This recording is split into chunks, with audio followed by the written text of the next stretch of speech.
Сәлем достар, бүгін мен балдарыма ерекше фруктілер кесіп бергім келіп тұр. Табиғи витамин болсын деп, ауырмасын деп. Менің қолымда драконий глаз деген фрукты тұр. Түрінен бөлек атауының өзі басқаша достар. Рауда қызым осы фруктыны қатты жақсы көреді. Айтпақшы, кеше балдарыма ертегі оқып берген болатынмын. Олар қызығып тыңдады. Сіздерге де қызық болсын деп айтып берейін. Ертеде бір кішкентай ауыл өмір сүріпті. Бұл ауыл ерекше, себебі оның адамдары да шынайы, қуаныш, мейірімділік және бірлік бар еді. Алайда олардың қуанышын бұзатын бір зұлымдық болды. Жалмауыз кемпір деген. Ол қасірет пен қорқыныштың бейнесі еді.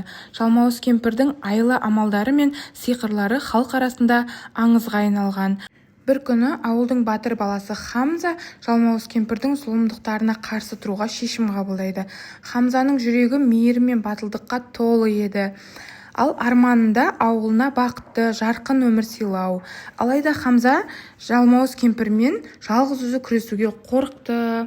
Хамза ауылдың ең дана қариясынан жалмауыз кемпірдің зұлымдығын жоюдың жолын сұрайды, ақыл сұрайды. Қария оған былай деп жауап береді: егер сен жалмауыз кемпірді жеңгің келсе, оның ең сүйікті жұлдызды құстарын табу керексің дейді.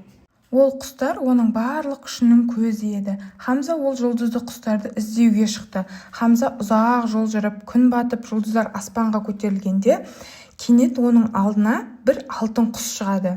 Ол Хамзаға қарап нәзік даусымен: мен жұлдызды құсымын, мені жалмауыз кемпірдің құпиялығына апар дейді.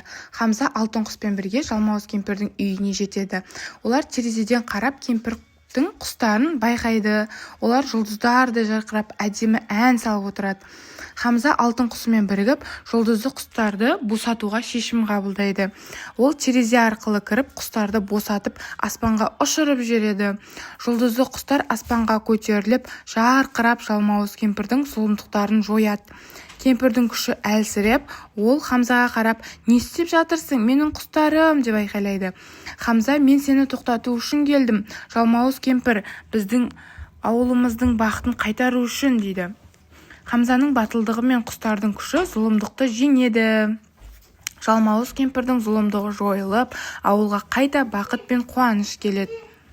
Бүткіл ауыл Хамзаның батылдығын тойлап, ризашылықтарын білдіреді. Ертегі осылай аяқталады. Ертегі қызық болды ма сіздерге, достар? Осы ертегіні қорытындылайық. Не түсіндік, не түйдік деген сияқты. Әркім өз жүрегіндегі мейірімділік пен батылдықты сақтауы керек, себебі олар зұлымдықты жеңіп, бақытты өмір сүруге көмектеседі. Мына жерде уже фруктілерімді турап, қыздарыма ұсынып жатырмын. Өте керемет реакция алдым. Қыздарым қуанып қалды. Ас болсын қыздарыма. Сосын достар, қандай ертегі білесіздер? Тағы қыздарыма қандай ертегі күшті, қызық ертегі оқып берсем болады? Атын айтып кетіңіздер комментарийге.